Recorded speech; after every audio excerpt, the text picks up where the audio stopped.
Ross Henson does it all. He's an actor, screenwriter, producer, and comedian who also dances and sings, creates commercials, and who some might know as Crazy Legs, the children's entertainer. Film Freeway describes Henson as someone who brings rhythmic feel and comedic sense of timing to his work. He also writes stories with clear vision, signature transitions, and has a wonderful sense of storytelling. His production company, Hence Films, has produced award winning projects. His unique sense of style can be seen in his Ross the Boss sitcom series, among other creations. Please welcome Ross Henson. Thank you for being here. Yay! Very good intro, thank you. That Thank was great. you. So, because you're from Essex, and Yes. I was reading about Essex, and British's oldest competition is there, which is crazy since 1104, the Flitch trials, which Mhm. pits married couples against each other to prove their loyalty. And Mm. then the winner gets a flitch of bacon. What the heck is a flitch of bacon? And I want to know if this is televised. I don't know. And that one's a miss for me. I don't get into that realm of that side of things. The one that I do know is Towie, which is sounds very similar to that, but it's kind of a TV show that's put together to show real events of relationships and friendships. But they say there's no script, but there is a tweak of the camera guy always seems to be in the right place at the right time for the right argument, or the person cheating on someone, or someone going behind someone's back in their business. So it's not scripted, but I think there's a storyline that they tend to set them up on, and they have to deal with it as they go along. That's my vision of it. But again, it's not something that I am heavily into. I actually know people who've been in it, but it's not something on my TV screen. So It seems like comedic gold to me. there's definitely it's got a big following over here. It really has put, I hate to say it's put Essex on the map, but it really, really has. Amongst other things that Essex are known for. Essex becoming like the new kind of entertainment central. There's a lot coming out of Essex. So it's just for people that don't know where it is in the UK. It's just like to southeast of London. Part of Essex actually connects to London. So and then people that are in that part will say they're from London, not Essex. So because it just sounds better, especially when you're talking to people from overseas. Where you're from. Oh, I'm from London. They know where it is. But now you say to some people way over in LA, like friends of mine, I'll say, oh, Essex. They'll be like, oh, Towie. I'm like, yeah, but that's not who I am. That's an exaggerated version of who's from here. And they all talk like that a little bit in it, and they extend their word. It's all very like, you know what I'm saying? That's how it is. It's that kind of thing. Chris Pratt does an incredible impression, actually. So yeah, So it's kind of like the hood. It's kind of the opposite of the hood, to be fair. It's the plastic side of the hood, basically. Oh, okay. So it's as the theater expression goes, teeth, tits, and smiles, or whatever they say. It's that kind of thing. So the plastic surgery has been helpful for these people. So in a kind way. Some of them it works very well. Some of them gone a bit OTT. But oh well, it's what it is. And some are real. Some are great characters, and there's great people. So it has, as every TV show, every reality show, whatever it is, have your likes and dislikes. So it's just how you vision it. So yeah, got no hate towards them. Being successful is great. Would I ever step over and say hey on that type of thing? Yeah. It'd have to be a very big check, put it that way. So yeah. Exactly. Well, when the reality shows came out, what I recall, and you can correct me on this, is it was a result of the SAG-AFTRA protest, or they went on strike, and they went on strike for quite a while. So there was no Mm. content. So they had to find content somewhere. So they plucked these guys off the street basically and made Yeah. a show out of them. That was what I saw from that. But some of them I mean, stuck, so people liked it, I guess. yeah, for shows recently, in fact, not even recently, over the last 10 years, it's I mean, you even look in the last 3-4 years, there's shows about anything. There's a pottery show on at the minute, which was just I didn't watch it, but it wasn't my type of thing. But obviously there are people that enjoy that type of thing, so they watch them. And it's just, you have everything from antiques kind of stuff to pottery to a reality based whatever to a cheating show to dating in the dark, and now a really weird one over here, which is I can't remember what it's actually called, but dating naked or something. Or Oh God. And there's a new one at adopting adults. I mean, there you go. That's covered the board. So there is literally a show about everything. It's just, do you come across it? There's so much content out there now, for everyone to watch. So there's something literally for everyone. And if there's not, they're probably working on it now. Yeah, exactly. So what do you like to do the best? Write, act, produce, comedy, all of it? I enjoy the creating side of it. So anything that I'm creating, whether that be a character that I'm creating for my acting, whether that be something that I'm creating in a dialogue or a script sense, of like the writing side, whether that be that I'm creating the picture on screen from a director's kind of point of view, and whether it's making people laugh and creating laughs for a stand-up side of things. So I just love to create. I think that's the best answer I can give. Who is the creative that influenced you in the first place to get into the business? Who's the one that you really enjoyed watching when you grew up? Ooh, so when I was younger, I always went to Jim Carrey, or as James Carrey, as he was known in Living Color. So I saw like the back end of In Living Color when I was young, just really randomly, and then I think it was probably Ace Ventura. I probably went and saw first. I actually went to the cinema, and my brother wasn't old enough to get into the actual cinema, and my dad had like this popcorn and shake and all this kind of stuff he bought to take in with us, and the guy on the door was just so, I have to do right by my job and I can't lose my job. And this teenager at the time, I'm assuming, said what's his age, and he just said no, he looks too young. He's too young to go in. And then we had to turn away from Ace Ventura and then go and get basically or a refund for all the confessionary.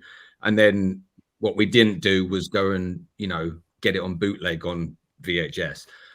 So that was my first experience of Ace Ventura. So from that moment, seeing Jim do this outlandish character and stuff like that, I didn't even know I was interested in film or anything like that. But I knew he made me laugh, he made me feel good, and it was something that he takes you to another dimension, another reality of where this is acceptable in a way, or not even acceptable is not the right word, where this is like the normal. And that was great that you could have that imagination. So as a teenager growing up, I started to sort of go into that side. So that's when I went into dancing. So I didn't really know what I wanted to do in my life, even when I left college. And we leave obviously college a little bit earlier than the US. And we even when I was going into college, so when I left school going into college, I had a choice. I had to do either sound engineering. There was a course for that, and then ironically there was a film course or something, but it was very low down. Not many people knew of it or anything like that. But I didn't have the grades to do either of them courses, so I had to go off and get basically higher qualifications to do that course. So then I went and did a dance course, and then I loved that. I just got involved in dance, and that's where my other hero comes into, which is Michael Jackson, because he's just a performer. So you could say that I just really appreciate and love performers and entertainment at its very highest, which to me is Michael Jackson and Jim Carrey are, for me at that time, and still to this day, the two that I really do look up to in each field. I have my other heroes along the way and who inspires me and stuff, and there's a long list, but them two were a big big sculpture in my personality and growing up and getting there. And yet I was the shyest boy in school. When people see how they're doing this entertainment, doing stand-up, they're like, what is that Ross from school? Like you were sitting at the back, didn't say nothing. So wow, like they were just impressed I knew how to turn the microphone on. So and speak into it. Stand-up's got to be one of the hardest things you can do. I mean, you got to be nuts. Yeah, no, it's I done two I done a lot of like obviously the open mic nights and doing the first shows and all that kind of stuff. And I do remember my first show actually, and it was in like it was weird. It was actually in a nightclub that they were trying to get a comedy night going for, and they'd brought in some tables, some circle tables, and some people were invited and stuff like that. So we had an audience, but it was kind of in a nightclub, and you were kind of off to the side of where the stage was, where next to almost the DJ. So it was really weird setting, but it went really well. So I got a bug for it, and then from then I just carried on doing it. Then I had a bit of a break after about 4 years of it, which included doing 2 theater shows, so 2 sort of specials as the Americans called them in theaters. So I had them put onto DVD. There were the days, and then I come away from it to then start focusing on the acting, and I was doing an animation as well called Degree. And then the sketch show closely followed that, and then we're here now, and just so it's just in the way. Awards along the way, really. So that's where we're at. So, but yeah, I've found something I love to do. And it's not a fixed avenue either. It's not just one thing. You have to do this all the time.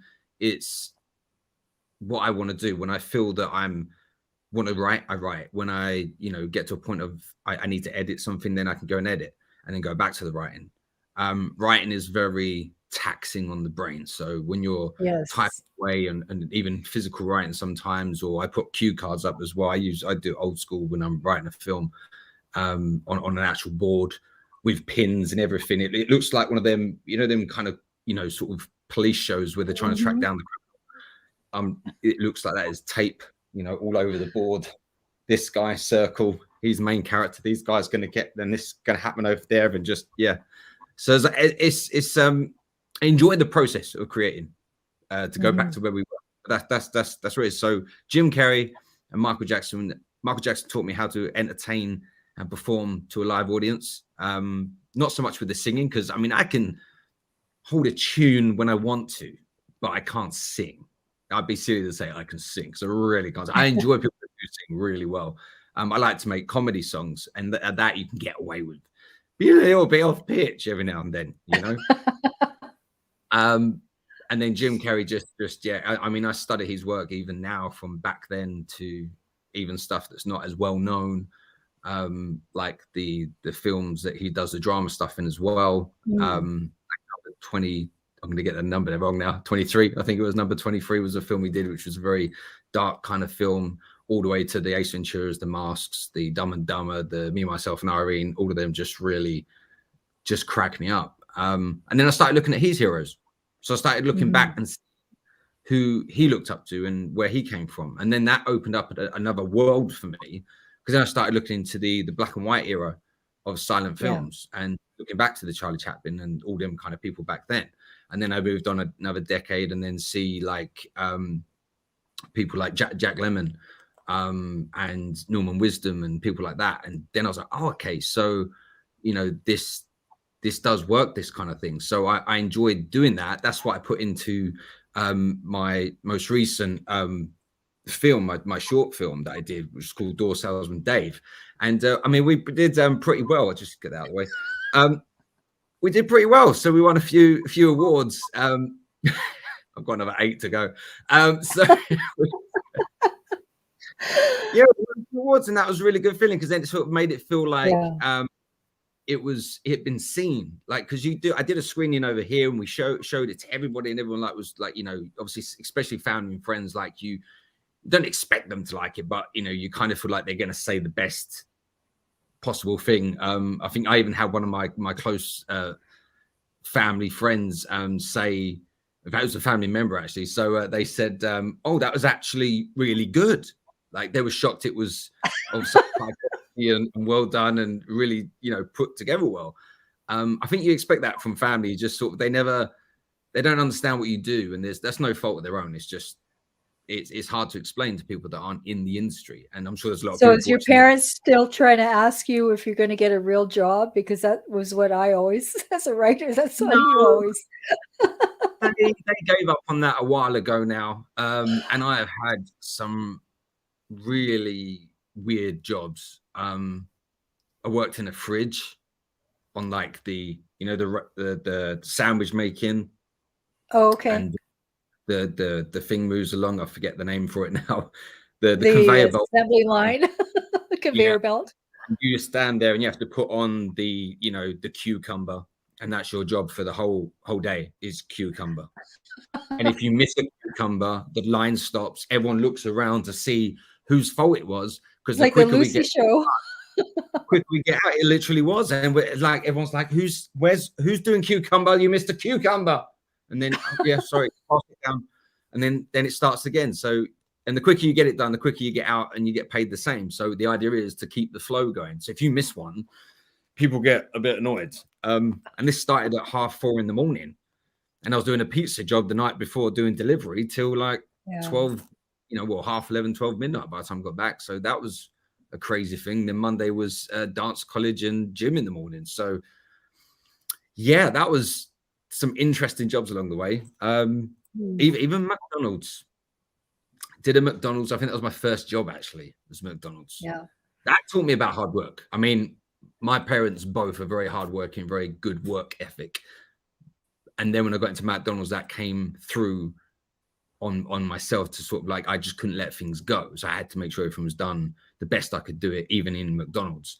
And this was way before, like, this was I just started dance college and this was my part-time job, my side job. So, but they work hard, like fast food. They do. That's a hard job. It's hard because it's go, go, go. And it's also hard because they really don't care about you. So, I got left on this drive-through in the window one. I was left there for 8 hours, and I was below the age where I should have had a break every 4 hours. So it got to like the 7th hour, and I was going home in an hour anyway. I just walked out and said, I'm going on break. They said, you can't leave window 1 free. I said, I've been going for 7 hours. You're illegally keeping me on the window. I'm underage for that amount of shift. You need to cover it. They're waiting for you to take their order. So I just kind of left. That was the most disobedient I think I was, but in true legal form, So yeah, and I still did 7 hours straight. Like I didn't complain about that. I just, put in the work. So, which has really helped now, because it's really just sort of helped these things pass by. So, what is that one? What is that one with the spikes on it? This was very good, actually. This is Vegas. So, that way. There you go. So this is Vegas, and let me just get the camera. There we go. So that was a short script. Also from Dave, and that was Vegas awards here. It's actually called Vegas Movie Awards, and they're great. I mean, every festival I've entered has been absolutely fantastic with communication, everything. It's been really inviting, but they've really been very good, very communicating. They're still emailing now and checking in and offering a digital book kind of thing as well now for testimonials and all sorts of stuff. So they've been really, like, I'll definitely go back and enter another film with them 100%. That's sweet. So yeah. So shout out when to you them. are when you're doing the Hens films, when you're doing your own creations, what's the process like? How do you decide whether you're going to do it all yourself, the writing and the acting, and then and how do you decide who to bring in? But okay. Sorry, had a relapse. I would say the creativity of what just comes out just like that. Like, it's a spur of the moment thing that gets me started. That's what I did. So I like to keep it light. I like to keep it entertaining, and I like to see people laugh. Like, if it's just me and you right now, and people watching this as well, if they're chuckling and stuff, that just soothed my soul. I just, you know, and especially nowadays as well, in these current, you know, times, there's nothing more priceless than that laughter. So for me, if I can be involved from the very beginning of that laughter, then I know when I get to the very end, I can also adapt it. And what I mean by that is that when I'm writing the script, I can vision what's going on. So if I know I'm going to be the one editing it at this level that I'm at now, where I do the editing myself, I know that I can get it exactly how, or very close to how I want it in my head. So I can sort of see everything.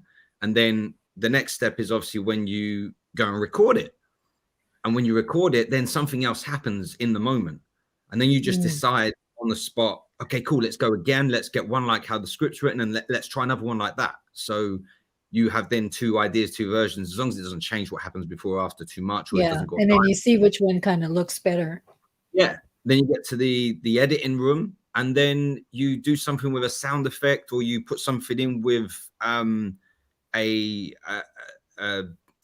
transition or something that you didn't expect to do, or you get a problem. And thankfully, I have a team that is very good at finding solutions to problems. They don't see them as problems; they see them as basically solutions we just haven't fixed yet. So we're gonna basically fix them really quick. So, and that happened all the way through shooting Door Salesman Dave, and even the sketches that we've done. Like the crew that I had on them were similar crews. So we really united and stuff and worked together. So yeah, I think from script, the reason why I like to do that is because I have such a clear vision of what it is that I'm doing. I have wrote other scripts that I've not had as clear a vision. It's been there, but I know it's adaptable to someone else's vision. But there's certain things like the feature film that I'm writing at the moment. I'm in the script at the moment. I'm actually writing full transition notes for myself, which isn't really meant to be in a screenplay script. It's meant to be basically, you know, quick notes of transition just to show that we've transitioned to somewhere else and a new scene, for basically the actors to read through and the crew to read through, that they understand what they need to do on the day. I'm already writing in what I need to do when I edit it, just because I've had that vision. I think, oh, that's good. That's a good idea. Let me write that in so I know where the camera's going to go and what's going to happen. Do we need to transition? You know, do we need to transition down and then come back up? You know? So I like to be very visual, as you can see. So that's my process really. I've soaked the keyboard. It's not looking good. So if it's not. Did you find that the pandemic, when everything was locked down, and even just the last couple of years, have you found it? I know it's affected Broadway a lot and theater a lot. So how had it affected you? And you know, it had to be it's a quite difficult time for creatives. Yeah, it was. I mean, it is still an interesting time. So, and yet this is what we all need when we're in lockdown. Yeah. And it's really weird. I kind of, there was, I mean, people may really look at me as if I just sound crazy, but I enjoyed probably 80% of lockdown. Yeah, me too. It's quite a high figure. People probably think, well, you haven't got kids, mate, you know. True. That might be the figure the other way. That might be a bit 20% they've enjoyed it. But I know everyone enjoyed it when they first started. Like everyone's like, yeah, we got work off and we can just wake up in our pajamas and walk around in our basketball shorts all day. You know, it's great. But no, I enjoyed it in the way, and that's why I say 80%, because 80 to even maybe a little bit more than that, it gave me time to stop. When I say stop, I don't mean like not do anything stop. I just mean stop the things that were basically just on autopilot. So for me, the kids' entertainment that I was doing. So when I'm kids entertaining and doing their birthday parties or weddings, bar mitzvahs, bat mitzvahs, any kind of place where you would have a kids entertainer, not so much a clown, not a clown, but no offense to a clown. That's good. Clown is very different to a kids entertainer. When you put the two side by side, it's a very different flow. A clown can be there and make people laugh, which is great. A kids entertainer, the way I do it, is I entertain every single person in the room over a microphone with speakers, and it almost turns into stand-up comedy for the whole family. And that involves dancing, it involves the joke, it involves the magic, it involves the clownness, it involves everything else. The clownness is just one part of a kid's entertainer, as I say. There's clowns watching this guy, and that's it, I'm finished. Where's him dissing clowns? And like, so so anyway, so having all that and I was doing that every weekend, and even sometimes through the week, just as my, you know, my alternate income. And that just stopped dead. Like, there was no gatherings over one household at one point, and then it went up to 2 households, and that was still a problem. By the time we got to summer in the UK, we actually got let out. I say let out like we were locked up in prison. It kind of felt like that at one point. We got let out in a 2 or 3 household thing, which then meant I could do parties outside in the gardens or in the yards, and basically entertain from afar. So I'd be up this end of the garden, and everyone else would be down this end looking at it. It was just a weird setup. I did a few through like Zoom sort of interactions and stuff. I did a quiz through that as well. That kind of worked pretty well. But it just didn't have the reason why I got into doing live performance was because of the live performance part, the interact. That's why I do stand up still, or I've started stand up again, you know, this last year, because I missed that interaction with someone. I miss seeing them react sudden and straight away, and feeling the energy through a call, like say like this, or on Zoom, or you're doing an event on Zoom. It's very hard to see everyone laughing at one point, because if there's so many boxes, you're like trying to see what's going on, and then you're wondering what Margaret's doing, because she's froze in position for 2. Like, Margaret, it's just your signal's gone, Margaret. So so it's all this kind of thing. And then you will comment on something that someone's doing, which is what I do at parties and stand-up stuff, and you'll comment on something that you've seen. Say someone's like picking their nose, or so a kid's picking their nose or something, or even an adult, it happens, and you comment on it, and then now everyone's trying to find the box that you're looking at. Everyone's not in the same place, so everyone's like scattered around. So you're trying to, who's he talking about? Who's he? Oh, he's talking about me. Oh, right, okay. So there's all that side of things. So lockdowns, I think, for that side of things, definitely gave me a break from that, and it didn't need any worry about when it was going to happen again, or this or that. Everything just kept getting postponed. That was tiresome. I would rather have known, like everyone else probably would have rather known, we're going to be like this for another, you know, especially lockdowns, for a definite 6 months, maybe a year. So put things back a year, because we had to keep postponing, and then this is where then I just took over everything in my office, because I just didn't want to put all that stress on anyone else. So, and filmmaking, when you're putting a film together, you've got to work with people. Yeah, exactly. So, and that side of things stopped as well. So literally everything that I was involved in, whether it be my A job, my B job, or my C job, it all stopped dead. So it definitely made me sit back and realize, okay, what can I do while I'm at home? I did consider TikTok. I did a few TikToks. I didn't do it like how people really went in with TikToks. So I nearly went that way. I'm still tempted to go that way, but I don't know. I'll see where the wind blows. You'd be good on TikTok. It's just having the commitment to it. You just, like any media, you need the commitment. And I appreciate be YouTube millionaire or TikTok millionaire, you've got to put content all the time. It's stressful. You have no other job. Literally, it turned into a full-time. That's why people took off in lockdowns, because that's what they were doing, was TikToks. But it gave me a time to write. So it gave me a time to edit, gave me to write and get everything ready. And that's when I got Door Salesman Dave finished in a edit state for short film, because that was originally just going to be a sketch, but it actually turned into a proper short film, because I had the material and I had the extra footage to turn it from sketch to a short film. And then I'm so glad I did, because, you know, things just went so well. Let me just put these back over here. So, you know, it just went really well for us. And I was appreciate that happened, because I don't think I would have gone down that route. And then now that's opened up other doors. So now that I've had that success with Door Salesman Dave, all over the world. Like we've won things in America, the UK, Turkey, all sorts of places, everywhere. And I've just been so flattered that people have understood my quirky comedy sense of humor, especially with Door Salesman Dave, because it's kind of it's different. Yeah. How did you come up with that concept? I mean, we all have door salesmen, right?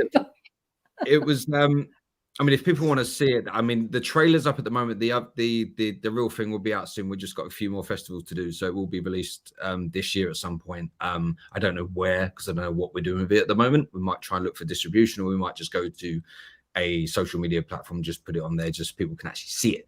But the trailer's up, so it's Door Salesman Dave, or type in my name on YouTube and you'll find it through me or through my other thing, which is Hence Films, and Hence spelt with Hense, because the S is not a C, because it's part of my name. Hence the Hence.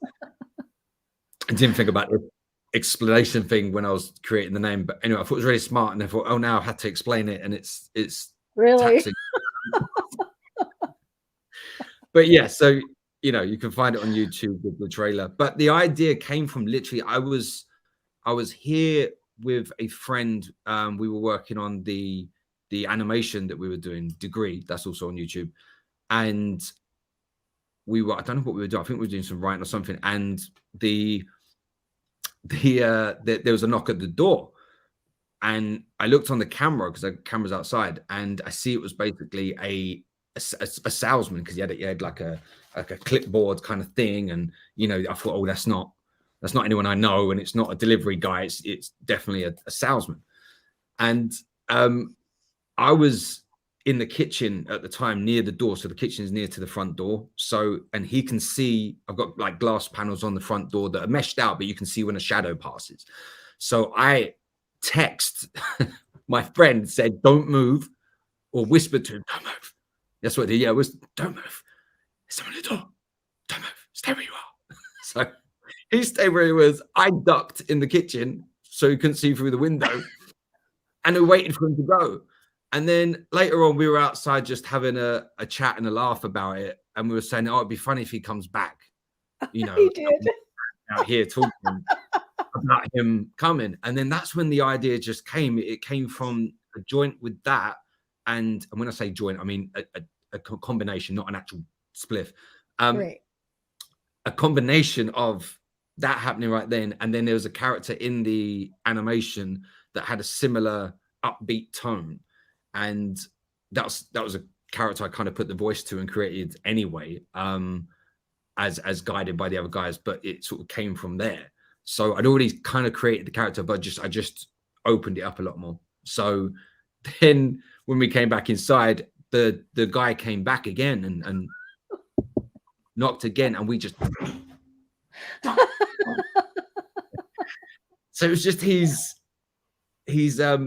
continuation. He didn't want to fail and not get the sale, so he kept coming back. So it was just I mean, I felt bad because I kept ducking and diving, but we were so into what we were doing, I didn't have time to have this conversation with him, so we just ducked, and then we couldn't have anything from the kitchen for the next hour, so we had to make the coffee last, so it was, that's where it came from. It was literally a true kind of event, and then I just exaggerated everything else, like him kind of popping up in the shower. I mean, it's a bit of a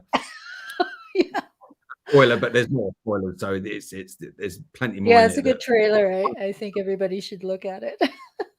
So can you talk about your current project, The Visitor?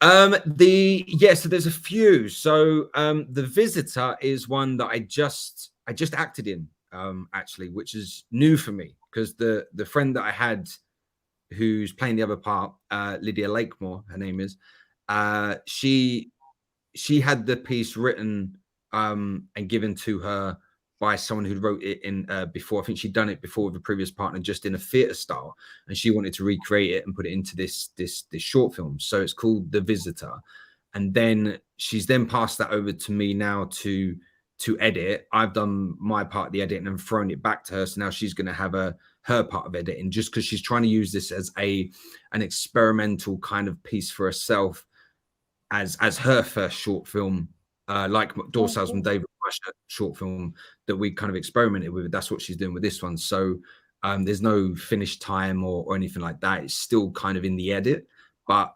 that was very, like, we had to do a lot of stuff with COVID safe things in place, which just kind of showed you how easy we had it before, because Yeah. Door Salesman, we shot that before, you know, COVID even existed, even before it existed elsewhere. So I won't say a country name. And when they, you know, had that situation with the bat, people still believe that. But it's funny. And now we're afraid of everybody's cooties. I love it. Yeah, I think Jim Carrey had it in Ace Ventura 2. That's the one that escaped the bat out of that cave. You know, that one. Yeah. So yeah, so she's still working on that one. The other project is a feature film that I'm working on now.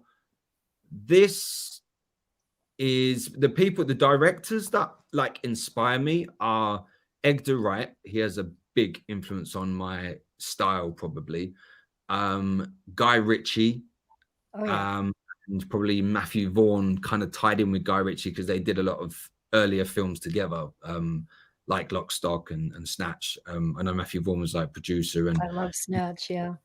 Yeah, probably like an assistant on that anyway. So, and then he went off and did Kingsman. So that style, that kind of flavor is very, very much what I'm into. And Edgar Wright, when you look at everything from like Shaun of the Dead, Hot Fuzz, World's End, like them three, the Cornetto trilogy they call them, with Simon Pegg and Nick Frost in, they're very amongst my top 10 films. All three of them are in my top 10.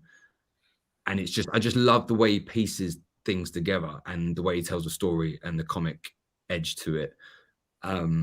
And then I love the way Guy Ritchie and Matthew Vaughn, they do their fight scenes and their action, as well as their storytelling as well.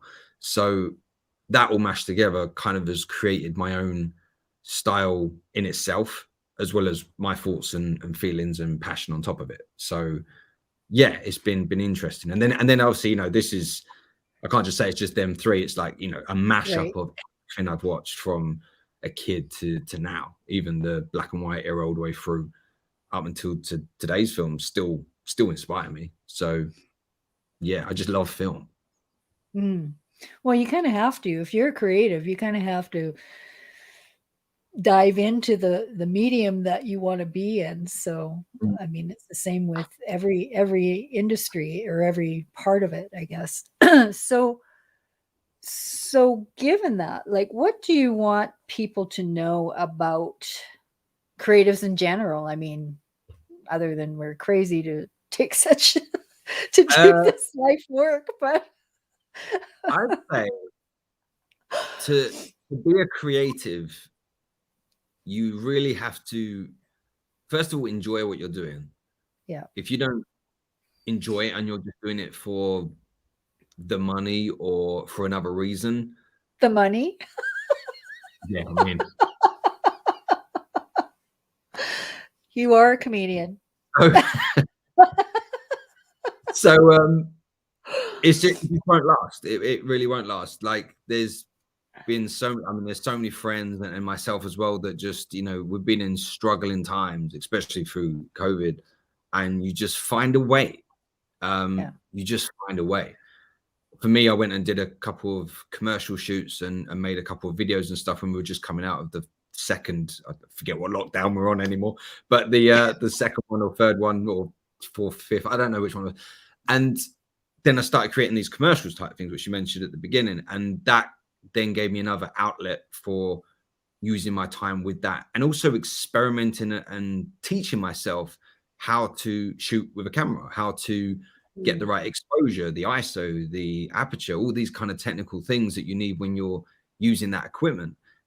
And I'm someone that really does study every element of what I'm doing. So if I am making a film, I'll probably know a little bit about everything and then be a high end in certain things on their own. Editing, I class myself as a very high editor as such. Like, I know what I want to know, how to do it and how to work it. That helps the directing because it kind of coincides with the style and what's happening. When it comes to color correction and color grading, I know enough to get what I need, but I wouldn't say I'm at a high end where I can sort any problem out. Like, if there's a problem, I'm going to struggle to do that. But I know enough that I know how it works. The same as on set with the microphone and the sound. Same with the cameras, the lenses that we're using. I have watched so much stuff. And it's probably why I'm still single. So, because if I was in a relationship right now, it wouldn't have lasted anyway, because I just would dedicate time to YouTube, and masterclass and all these other places that you can get this information and books. Like, it's all in there. It's just comes out when I need it, or I go and get a refresher on it and then use it when I need to. So being a creative, I think if you're not passionate about it and you're not really involved in your passion for that creativity, you won't be creative anyway. You'll stop yourself being creative because the pressure is too much, because you're doing it for the wrong reason.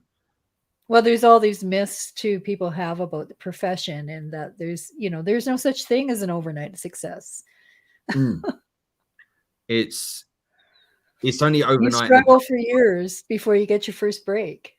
Yeah, that's why people charge what they charge for their trade, their craft. Even people as like a dentist. Dentists are always expensive. They're always expensive unless you get a really dodgy one. Then good luck.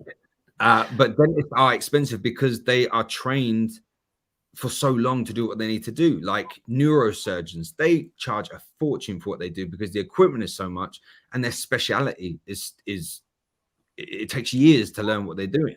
So they're charging not for the job at hand, they're charging for the years that it's taken to get to that point. The same as lawyers, the same as any of them kind of professions that are really high-end money earners as an actual profession. And that's the same as actors and stuff.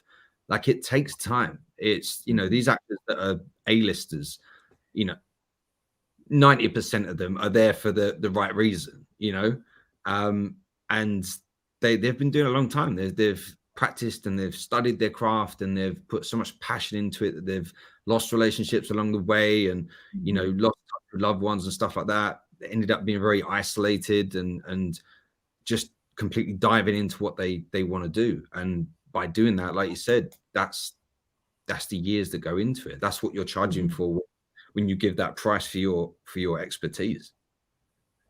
So what's the best piece of advice you've ever been given? Best piece of advice, I'd say, I mean, it's quite a basic one, really, but you do hear it a lot. And the person who says it the most is probably myself, which is literally, don't stop. Yeah. Because you don't know. That's good advice. You don't know what's going to happen tomorrow. Like, you could get that email reply that you've been waiting for. You could, win an award that you see come in. And then that could open up another door. There's that picture that they always use as a meme. I think it's going around as now, and they use it as the coal miner, and he's digging, and he gets to a certain point in the tunnel, and then next to him is like a pot of gold, but then he's shown walking away because he's given up, and it's like paper thin between them. Yeah. To him, it's just a brick. It's just a brick wall. He can't see past that. So you just got to know that. Don't stop, because if you do, you don't know if that was how far away you were. The only time I've not used that to the best ability, and I kind of regret not doing it, but not completely, because it still developed myself. So I feel like my journey's worked because of it, is the stand-up. When I did 4 or 5 years of it, I was really getting there. And then I kind of came away from it because I went to the sketch show, the acting, the animation and stuff, which was going great. That was a real good push and success with that. So we did really well, and we're still doing well with that. But to get back on stage and do it again, that took another, like, that was like starting all over again. The only difference was that I had more experience and journey. So I don't completely regret anything to do with that and stopping, because I made the right choice, I feel, for where I need to be. But as far as my stand-up career, I mean, I might still be in the same position. So it's, again, you don't really know. So all I would say is, yeah, don't stop. If you have a passion and a burning desire for what you're doing, and regardless of what anyone says, don't stop. Well, thank you so much. This was wonderfully entertaining, as well as wonderful meat that you gave us to take away, and Yeah. thank you so much. I hope someone's taken something from it, and or someone's taken up coal mining.